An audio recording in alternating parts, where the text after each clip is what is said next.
online, and we'll send you a link. You can get to it. All right, so we are recording and we are set. Jim, the floor is yours, sir. All right. Good morning, and thank you all for joining us today. As Tiffany said, my name is Jim Tudor. I'm the administrator for the state's Prevailing Wage Unit. I've been with the state for almost 13 years now, and most of that time has been with Prevailing Wage and as the supervisor and in charge of the units. So every year we do a survey, and that is where we get our wage rates from. So we're going to kind of go through that process and then what happens on the back end once you guys are providing that information to us. So just an important little legal note, anything that's talked about today is not to be construed as legal advice or substitution for advice from your legal counsel. So what is our survey? It's a survey, an annual survey of wages throughout the state for different construction trades. And then we use the data that's collected, and that is what we use to make up our wage determinations that we issue for each county. So pretty much anybody that has worked in the past year is able to participate in our survey, whether you worked on state prevailing wage projects or you didn't.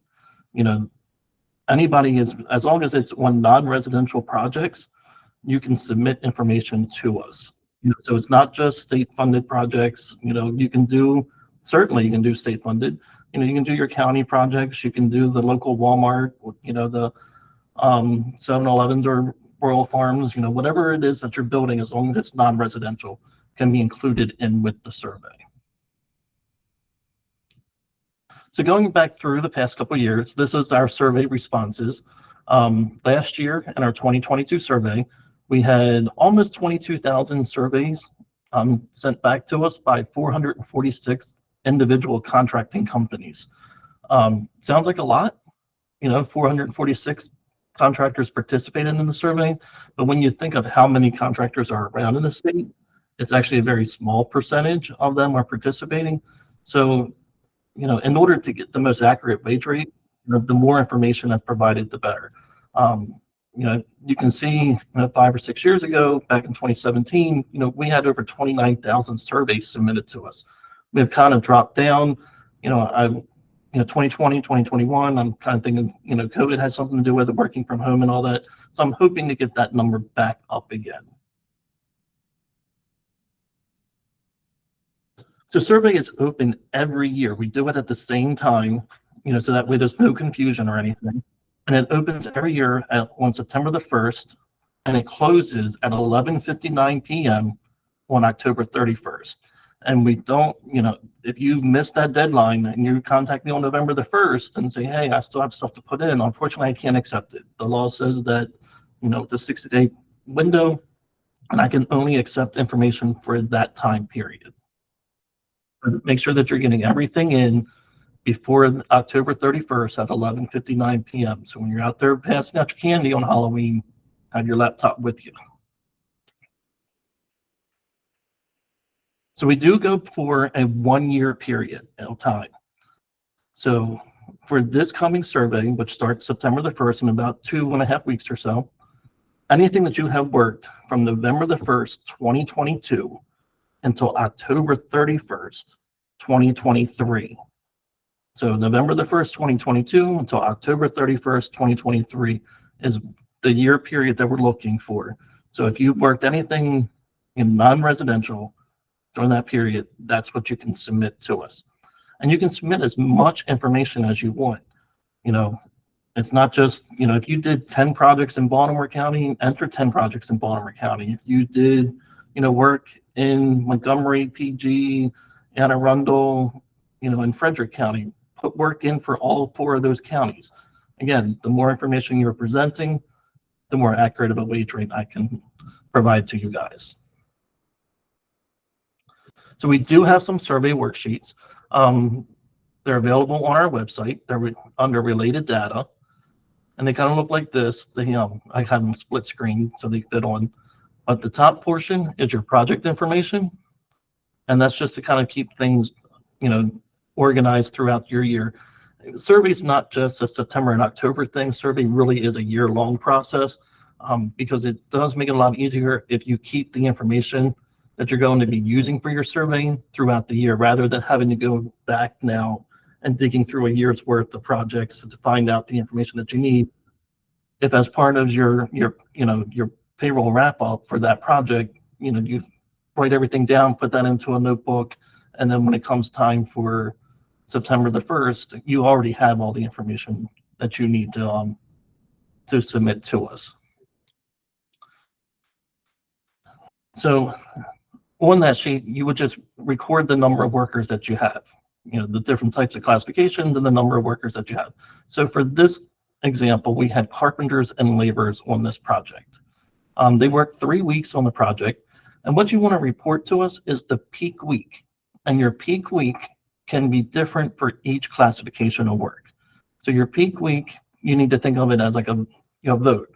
You want to have the most votes. So for the first week we had 3 and 3. Our second week we had 4 and 2, and for our third week we had 1 and 1. So when we're going to report the information to us, our peak week is the week that we had the most. So the labor common is the first week. We had 3 workers in that classification. So that's the week that I want to report for the labor common. For our carpenter, I want to report the second week because I had 4 employees at that pay rate. So that's the peak week. So you can have different peak weeks. It's not just the week that you had the most workers out there. It's the week that you had the most workers in that classification of work. So right now, you won't see the menu option on our screens. That won't be available until September the 1st.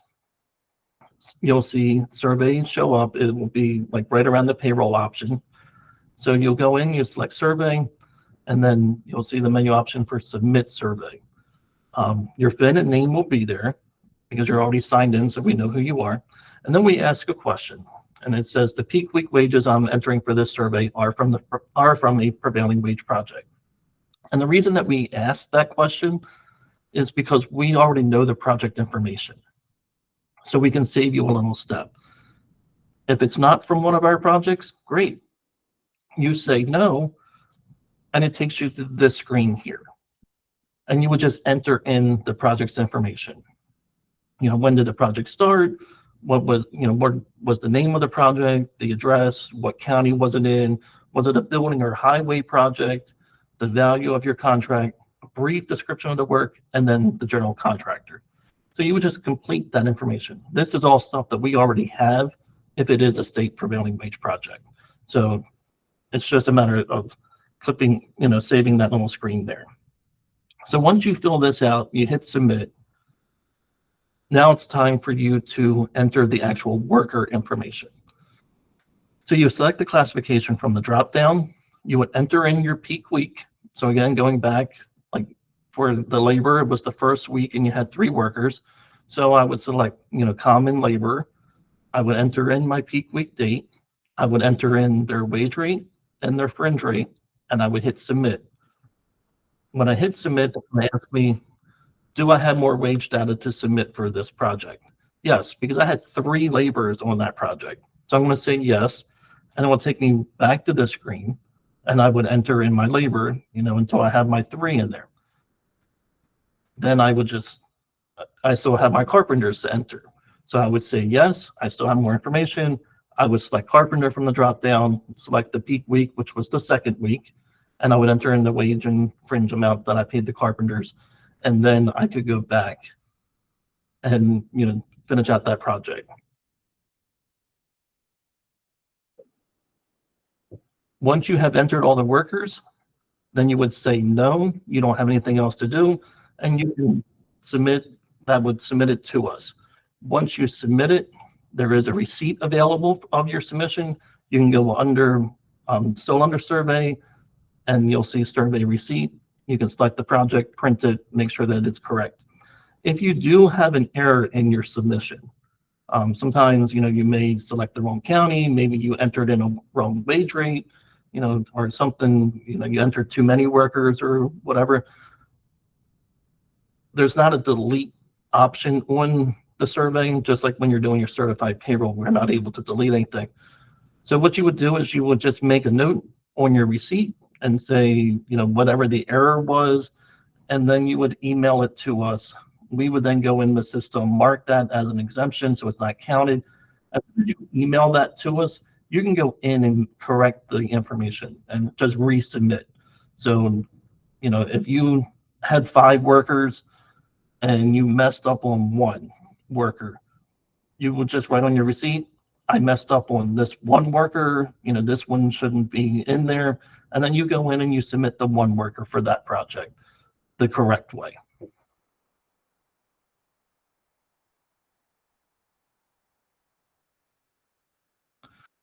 So now, once you guys are done your portion in September and October, then comes my part. Starting November the 1st, I take all that information, I compile it together, put it into a big Excel form, and I download that information. I sort it by county, I sort it by building and highway, and then I sort it by classification. Building and highway are separate. So if you have information for buildings and if you do work for buildings and you do work for highways, make sure that you're separating that information, because they are separate. We don't intertwine that information. So building rates are one submission, highway rates are another. So what I do is I look and I say, okay, I'm looking at Baltimore County, I have carpenters. And I'm saying, okay, I had 10 submitted to us. We're going to look at the rate of pay paid to 50% or more of the workers. That's what the statute tells me to do. So if I had 6 workers making the same wage rate out of those 10, that's the prevailing wage rate for the upcoming year. Now, if I don't have 50% or more, I'm going to go and do 40%. If I don't have 40%, if I have 40%, if I have 4 out of those 10 workers, then that's going to be the wage rate for the upcoming year. If I don't have 40%, then the statute tells me that I take the weighted average of all 10 submissions, and that's going to be the wage rate for the upcoming year.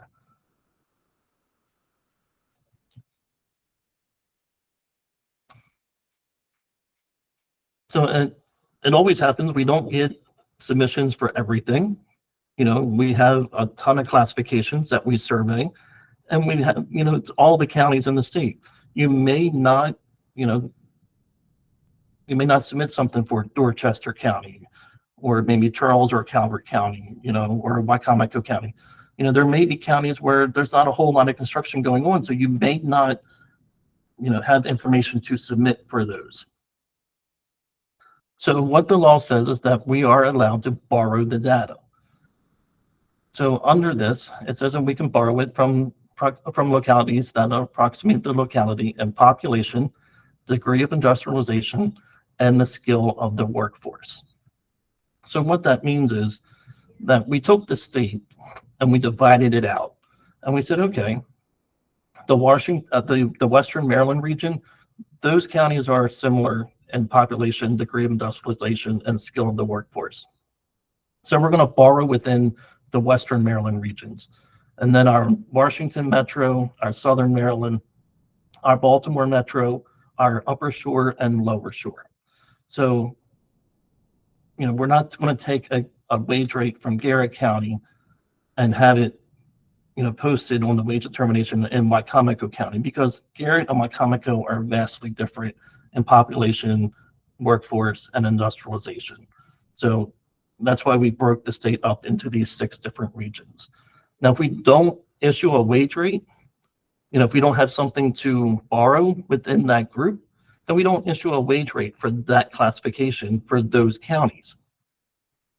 And what happens is if you need that wage rate, you would then fill out an additional wage rate request form with us prior to working on the project. Send that to us. We'll issue the wage rate for the county and that classification of work, and we'll add that to the wage determination.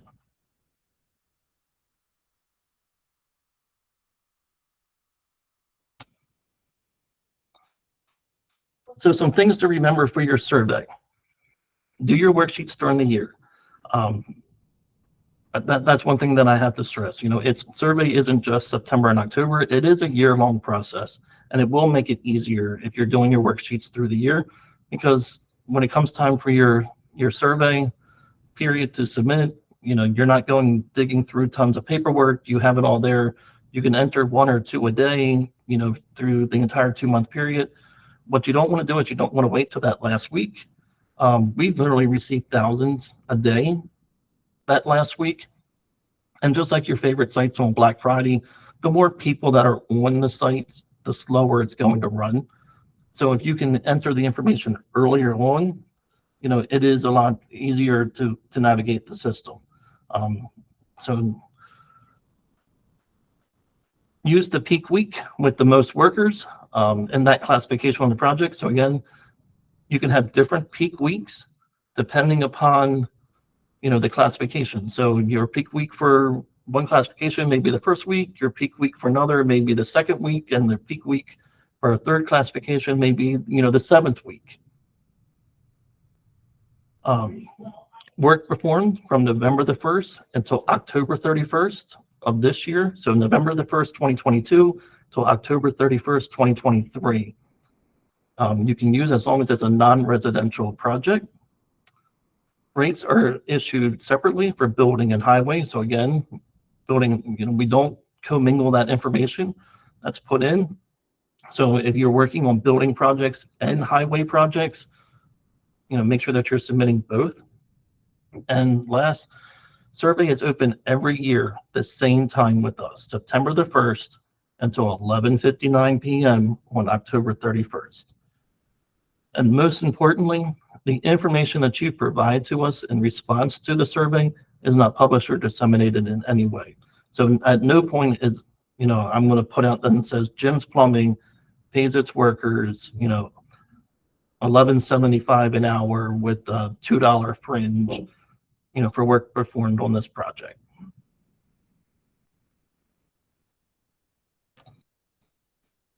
Okay, so that's kind of our survey in a nutshell.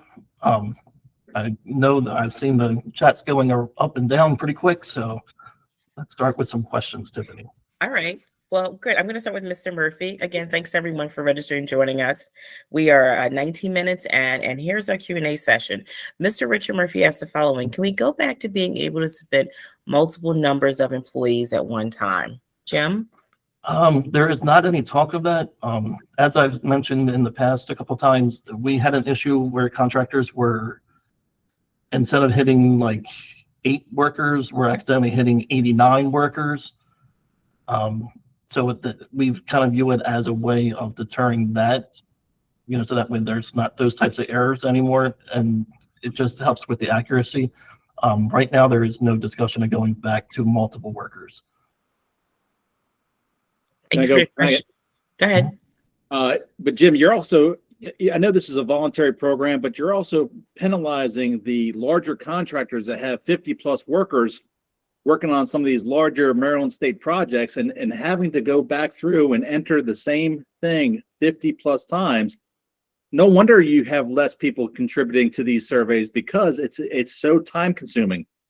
So I speak for myself, coming from a labor organization. We represent 180 contractors, and we're probably one of the biggest contributors to this survey, and it's just killing us the amount of time it takes to enter one by one, compared to maybe someone on your staff going back, if you see a big number, doing some due diligence on the state's part to verify that information before it gets entered into the system. Well, that was the issue. We were going back and we were verifying that information, and unfortunately, sometimes because other people are entering the information, like through your labor organization, it wasn't getting back to the right people, and we weren't able to get that put in the correct time period. So then we had to remove it completely. Okay. I wouldn't be doing my job if I didn't ask. So right. Yeah. So we were having, we had an issue where you guys had put in like 70 some workers on a project. We weren't able to verify it after multiple attempts contacting the person with the company that we have registered. And we went back, we deleted that out of the survey. And then when the wage rates were printed, we had a challenge and it came back at that point.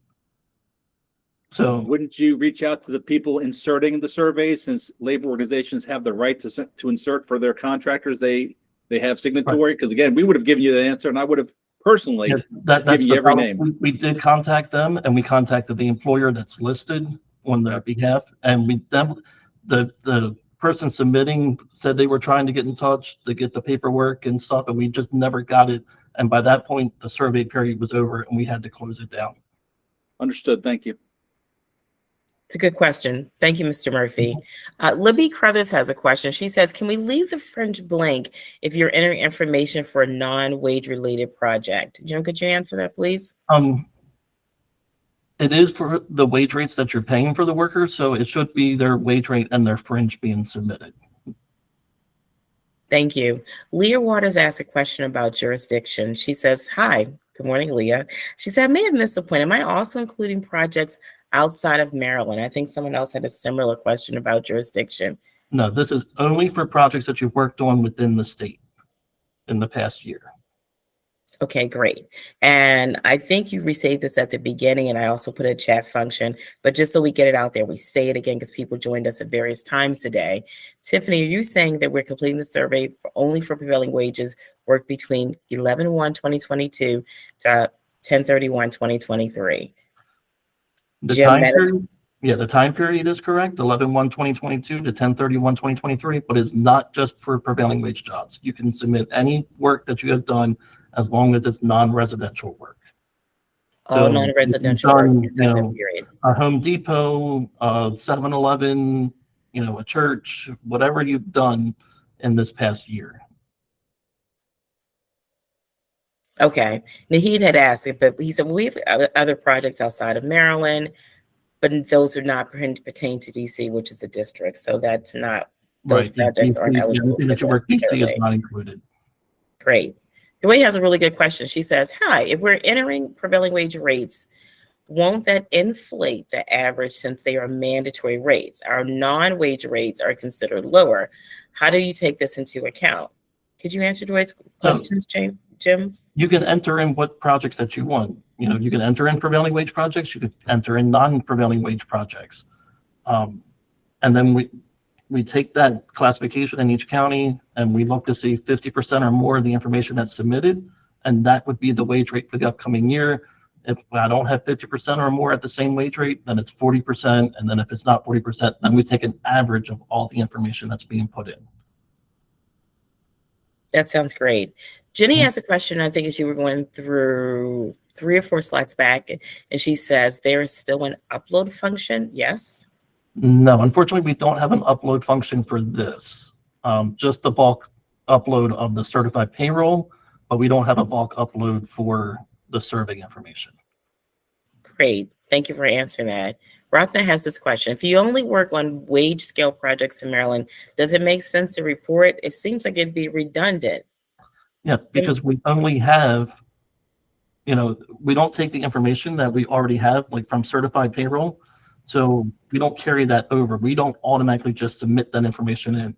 So it's only work coming from you guys, only information coming from you guys that's submitted that we use in the survey. So if you only work on wage scale projects, then that's what you would want to submit to us.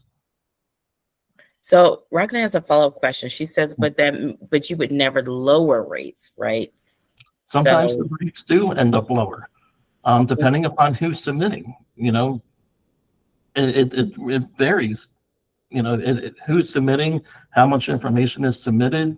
The rates can change, and if you look back through years, you'll see some wage rates that will go up and down and fluctuate. Perfect, thank you. Jim, I'm going to combine Bob Halsey's question and Michael McHugh's question. Bob Halsey says, so submitting building and highway project types only, is that correct? But then Michael follows up and says, highway and building are the only 2 options. Are gas utility work for BGE, for example, still considered highway work? Could you talk a little bit about the types of projects again that you're looking to get rates for, please? Yeah, so under Maryland's law, we only have building and highway. Like federal law, they have the heavy and all that. We only have building and highway. And yes, the BGE projects, that gas utility works, that is considered highway projects. So, if you are doing that work, you want to submit that under the highway section. And then your wage rates would be for highway projects if you're doing that BGE work. Perfect. And Carly has this question. If you work on a project for several years, do the rates change per year or do they stay the same as you originally start the contract? Which I think is somewhat different of a question. Yep. So the wage rates are locked in for that project. So when the procuring officer requests a wage determination for that project, they're locked in at that time period until that project is complete. So that's why, a lot of times if you guys call us and say, what's the wage rate for, a plumber in Baltimore County, we need to know what project you're working because wage rates can vary depending upon the project, depending upon what year that project's wage determination was issued. Good. Shanna asked the following. Is it considered a building project if we are handling underground utilities and excavating in Baltimore City? If that is part of the BGE, laws that went into effect over the past year or two, it is going to be highway work. Okay, thank you. Ragnar has another question. I'm not sure if you're able to answer it. And they ask, could you tell us how many contractors responded per trade? For example, how many of those 400 plus contractors were electrical, roofing, plumbing, etc.? I'm not sure how you share or if you share that information, Jim. I don't have it offhand. You can do an MPIA request, a Maryland Public Information Act, and you can get a redacted version of the information. It has all the personal information of the companies that submit redacted off. It will give you basically the project, the county, the classification of work, and the rate of pay for those workers. But it won't give you like names of contractors. Great. And then Shannon had another comment, but I'm not certain that it's a question. She says not BGE. I'm assuming that's reference to a question we asked a little earlier about the Yeah, scope of she work. asked about the building project. So Shannon, it would depend upon what the procuring office, when they request a wage determination, determine that project to be. If it is part of a building, then it would be a building project. But if you're doing that as part of a highway project, then it would be highway. So I really can't say yes or no, without knowing which project it is. Okay. And Paige is joining us, and she did have a question. She thinks it's a little off topic, but Paige, you can ask your question here unless you think it's too far off. I think everybody benefits from the questions that we have, and it probably is likely something that someone benefit from hearing. In the meantime, Leslie says, Tiffany, she wants her email added. We can do that. And when do you send the recording? I have to vet it, and then our IT department uploads it. So when I send you all a copy of the presentation, I will send a link to the website that we're building that we're going to house this sort of information on. It's new, so I would think maybe tomorrow. But as soon as this renders, we'll send it to IT to get delivered. But that's on their time schedule. Maryland Family webinar. Okay. We don't do a Maryland Family webinar, but we could talk offline about that. Okay, we're at 10:30. I think we made great time. Thank you, Mr. Murphy. If anyone has any questions, please drop them in the chat function now so we can answer them. We want to keep as tight of a time schedule as we can. We're at 10:30, so we start on time, ended on time. Again, I'll send everyone who is here, as long as you register it. If someone shared this information with you, I may not have your email address, but please email me. I'll give you my email here as well, so that you could get all of the information that you need in case you want to contact Jim or have any questions about a replay of this recording of the session, live session rather. If not, Jim and I will stay here for just a minute or two more. Everyone have a happy Webinar Wednesday. Thank you for registering. Thank you for joining us. We're so happy that we get to share and exchange information with you. When I say we, I mean Jim. But thanks, everyone. I really do appreciate it. Have a great Webinar Wednesday. Jim, will you hang out for just 30 seconds more, sir? Yes. Okay. Paige, if you're still here and you want to ask your question, we're happy to take it. And you can unmute your mic, please, if you'd like. We have sessions, Rebecca, most Wednesdays, and the topics vary. Okay. Patty says this, when it comes to fringes, what are the fringes that you enter? So you can enter whatever like fringe benefits that you provide to the workers, healthcare, vacation, sick, any type of leave like that. If you have, prescription plans, medical, dental, those are the types of fringe benefits. Okay, Tiffany, can you hear me? I can. My question, it wasn't Maryland Family Medical Leave Insurance. It was the Maryland Wage and Hour Laws webinar you did back in July. I'll send it out. I'll make sure I'll send those all out together. Okay, thank you. You're welcome. Thank you guys both for the presentation today. Have a good Thank day. you for registering, for attending. We appreciate it. Share it with a friend, let them know. Our goal is to make sure that we're a resource to all businesses and employers in the state of Maryland. So these are complimentary, absolutely free, and we bring our best to the table. Thank you Okay. both. Have a good day. Yep. Happy Webinar Wednesday. Thanks, everyone. Jim, I think you're free, sir. All right. Thank you. Thank you, Appreciate everyone. it.